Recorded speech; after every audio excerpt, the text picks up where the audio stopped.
Want all your fitness and health data tracked automatically? Here's how to quickly connect your Samsung Galaxy Watch to Samsung Health.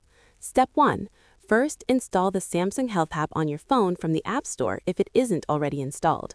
Open the app and sign in with your Samsung account so your health data can be saved and synced. Step 2. Turn on your Samsung Galaxy Watch and make sure Bluetooth is enabled on your smartphone. This allows the phone and watch to detect each other during the setup process. Step 3. Download and open the Samsung Galaxy Wearable app. This app is required to connect and manage your Galaxy Watch from your phone. Step 4. Inside the Galaxy Wearable app, tap Start or Add New Device. The app will begin searching for nearby Samsung watches. Step 5. When your Galaxy Watch appears on the screen, tap it to begin pairing. Confirm the Bluetooth pairing code on both the watch and your phone. Step 6.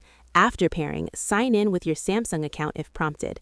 This allows the watch, Samsung Health, and your phone to sync your activity and health data. Step 7. Open the Samsung Health app again. Your watch should now automatically appear as a connected device, and your steps, heart rate, sleep, and workouts will begin syncing. Step 8. Record a quick workout or walk with your watch and refresh the Samsung Health app to confirm that the data sync is working properly. For more quick tech tutorials and simple step-by-step guides, follow the channel and save this video so you can come back anytime you need help.